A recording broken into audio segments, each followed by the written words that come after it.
Today I raced a Lotus Evora on the expressway. Let's talk about that.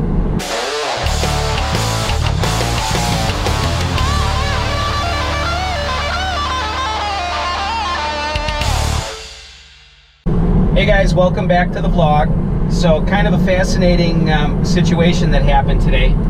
I was driving and I had to pull off of a neighborhood and onto the expressway, and so I was behind a Lotus Evora, beautiful car, and had a dealer plate on it. So I don't think it was a brand new one, it might have been a year old, but dealer plate, and we were both turning left onto this expressway. Well, as you turn left onto the expressway, there were a couple of toll booths. He took the right toll booth, I took the left, and we both went through the toll booth, and whatever happened, I think he was maybe behind a car, another car or something, but I was on the expressway ahead of him. He zipped by me and then got sort of boxed in, semi on his right and another car directly ahead of him.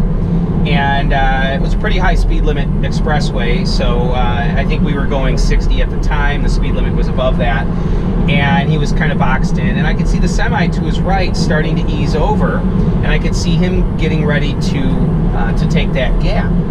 So I was kind of creeping up on his left rear corner.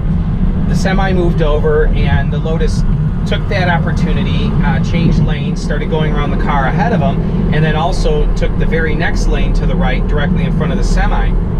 So I got on it, and just to get ahead of there was the car ahead of me, and I was going to end up boxed in. So I got on it just to make sure I wasn't getting boxed in, and as I go past this Lotus, I heard him floor it, and so I floored it, and I didn't blow him away, but I did pull ahead of him, and he was drifting back. I could see him in my mirror, and he's drifting back and drifting back.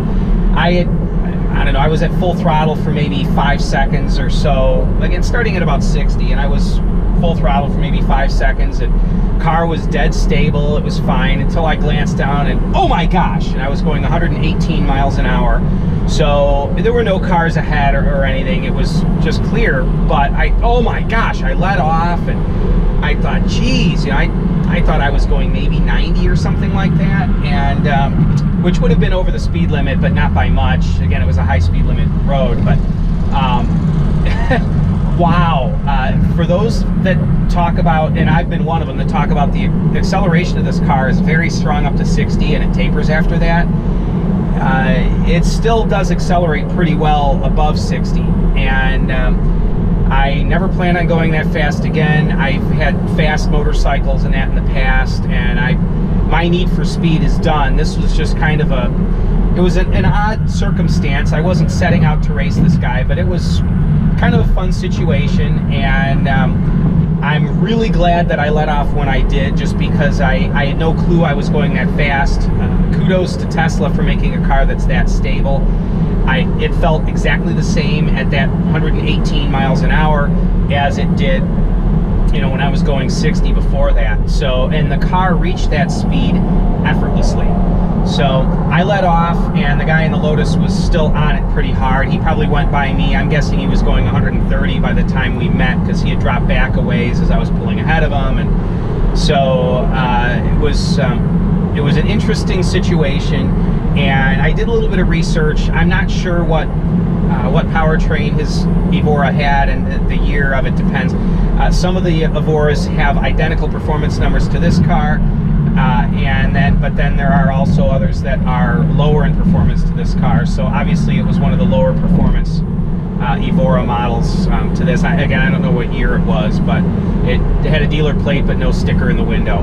Anyway, it was quite a fun situation. It was a little frightening too, but just thought you guys would get a kick out of hearing that story. And anyway, a lot of fun. Have yourselves a wonderful day, and I'll keep getting videos to you as often as I can. Take it easy, guys.